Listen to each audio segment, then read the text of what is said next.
नमस्कार, जय हिंद दोस्तों। मैं आपका दोस्त शुभम गिरी आप सभी लोगों का हार्दिक स्वागत करता हूं अपने YouTube channel study with Shubham Giri में। आशा और पूर्ण उम्मीद है दोस्तों आप सभी लोग स्वस्थ होंगे।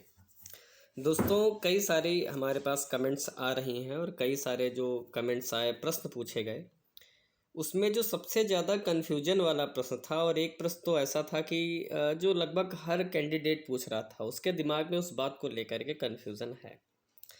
तो कई सारे लोगों को मैंने कमेंट में रिप्लाई भी दिया है, उनको बताया भी है, मगर बहुत सारे लोग ऐसे भी हैं जिनको अभी भी कन्फ्यूज़न है। तो मैंने सोचा कि चलिए इस बात को लेकर के एक वीडियो बना देते हैं और सारी जो चीज़ें हैं वो आपको हम क्लियर भी कर देते हैं, ठीक है। तो सबसे पहले हम आपको दोस्तों अटेस्टेशन फॉर्म दिखाते हैं और उसमें जो एजुकेशनल क्वालिफ़िकेशन वाला जो फॉर्म है उस कॉलम को दिखाते हैं और उसके बाद हम बात करते हैं कि उसमें डिटेल दोस्तों कैसे और किस क्लास से आपको भरनी है। तो चलिए दोस्तों, ये रहा आपका अटेस्टेशन फॉर्म। दोस्तों, ये आप सभी लोगों के समक्ष अटेस्टेशन फॉर्म खुल गया है। आप देख सकते हैं कॉलम नंबर 13 में लिखा है educational qualification showing place of education with years in school and colleges since 15th year of age. ठीक है दोस्तों, देखिए दोस्तों, इसमें लिखा है कि 15 साल की उम्र से जो आपकी क्वालिफ़िकेशन है वो आपको यहाँ पर भरनी है ना। तो इसमें कई सारे लोग कंफ्यूज हैं, कोई कह रहा है 8 से भरनी है, कोई बोल रहा है 9 से, कोई 10 से, 11, 12, मतलब सब अपनी अपनी एज के अनुसार और अपनी अपनी समझ के अनुसार सभी लोग भाई अपने अपने समझ के आधार पर बता रहे हैं। लेकिन दोस्तों, इसके पहले भी मैंने अटेस्टेशन फॉर्म भरे हुए हैं। कई बार तो नहीं मगर 2 बार मैंने डॉक्यूमेंट वेरिफिकेशन कराया हुआ है। तो 2 बार मैंने ये चीज़ें भरी हैं, ठीक है।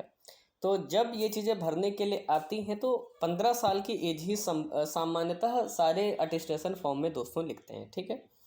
तो अटेस्टेशन फॉर्म में दोस्तों 50 एज का सीधा सा मतलब होता है कि आपको क्लास 10 के स्टैंडर्ड से आपको चीज़ें भरनी है। यानी आपको पहले 10 भरना है, फिर आपको 12 भरना है, फिर ग्रेजुएशन भरना है, पोस्ट ग्रेजुएशन आपने किया है तो वो भरिए, और आपने बीएड किया हुआ है तो आप वो भरिए, ठीक है।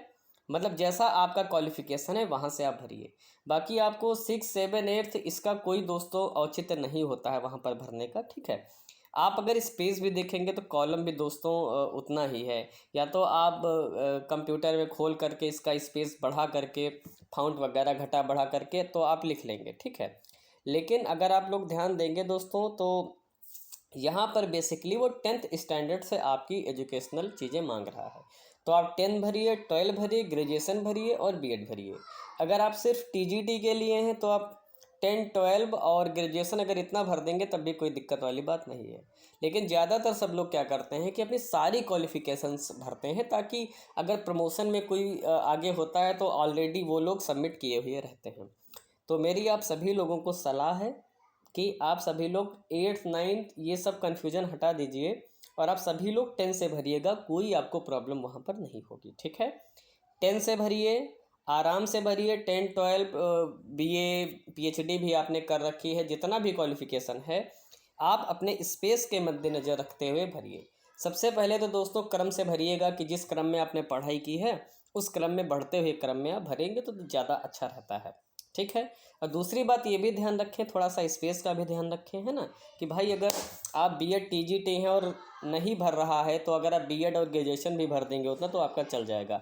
अगर स्पेस नहीं बच रहा है तो स्पेस का भी बहुत ज़्यादा ध्यान रखना है, खिचड़ी नहीं उसमें पका देनी है। तो वहाँ पर कभी कभी डांटने लगते हैं जो हमारे इन्विजिलेटर चेक करने वाले बैठे हुए होते हैं, तो इन डांट वाट देते हैं, थोड़ा सा झटका लगता है दिमाग को। तो इन सब चीज़ों से बचने के लिए, और मैंने कल भी आपको बोला था कि एक बार आप सारे कॉलम्स को रफली भर लीजिए और उसके बाद कोई कन्फ्यूजन वाली बात आए कमेंट करके पूछिए या अन्य किसी अनुभवी व्यक्ति से भी मिल करके आप अपना कन्फ्यूजन ख़त्म कर सकते हैं, ठीक है।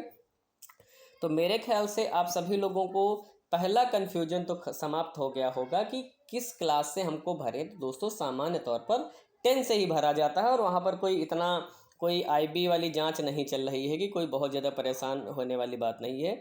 और डीवी को ना बहुत सारे लोग बहुत ही एकदम ले लेते हैं कि कोई बहुत बड़ा पहाड़ आ रहा है। तो डरने की ज़रूरत दोस्तों बिल्कुल नहीं है, बहुत आराम से चीज़ें हो जाती हैं, ठीक है। हाँ, जो पहली बार देने जाता है उसके अंदर थोड़ा सा हिचकिचाहट वगैरह थोड़ा सा ज़्यादा रहती है। अब इसके बाद हम नंबर 2 पर बात करेंगे कि जो सोशल मीडिया में देखा जाए तो सबसे ज़्यादा जो अटकलों का बाज़ार ये है कि भाई ज्वाइनिंग कब तक होगी।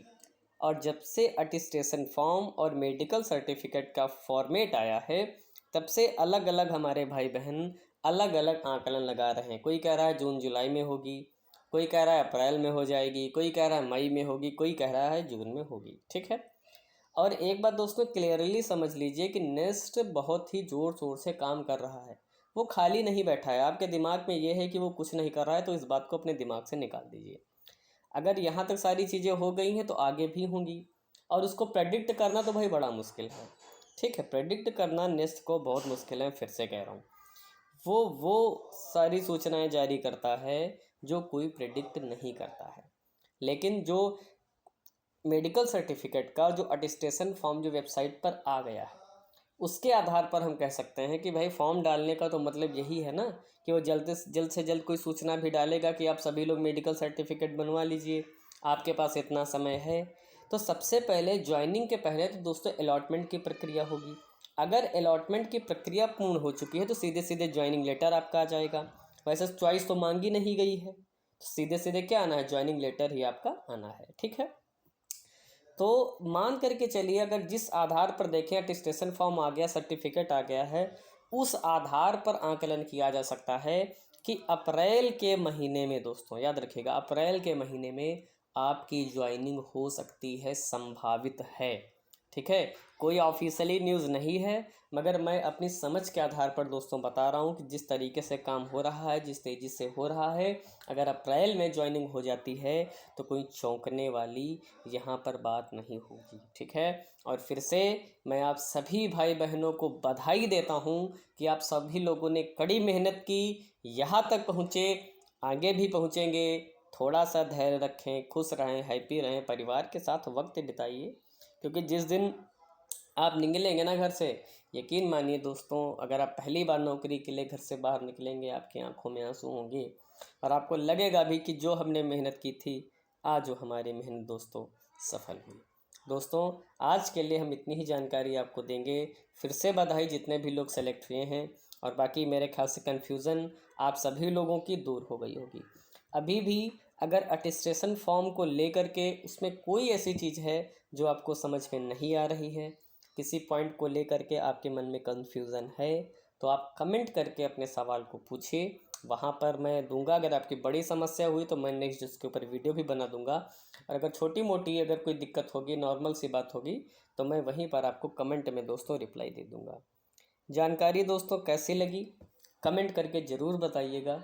आपके कमेंट्स का इंतज़ार रहता है। लाइक भी करें वीडियो दोस्तों अगर आपको अच्छी लगी हो। ठीक है।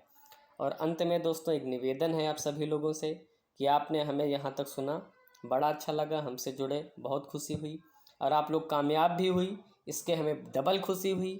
और दोस्तों अगर आप हमारे चैनल को सब्सक्राइब करेंगे ना, तो हमें ट्रिपल खुशी हो जाएगी कि आप कामयाब हुए और आपके साथ साथ हम भी आगे कामयाब हो रहे हैं धीरे धीरे। तो दोस्तों आप हमें सपोर्ट करें, और अगर अभी तक आपने हमारे चैनल को सब्सक्राइब नहीं किया है तो प्लीज़ सब्सक्राइब करें और बेल आइकन को ज़रूर प्रेस कर दें, ताकि मेरी वीडियोस की आने वाली नोटिफिकेशंस आपको तुरंत मिल जाए और आप हमारे साथ जुड़ जाएं। तो आज के लिए दोस्तों बस इतना ही। अपनी वाणी को हम यहीं पर विराम दे रहे हैं। फिर आगे मिलेंगे दोस्तों हम एक नई वीडियो में एक नई जानकारी के साथ। तब तक मेरे साथ बोलिए दोस्तों, जय हिंद, जय भारत।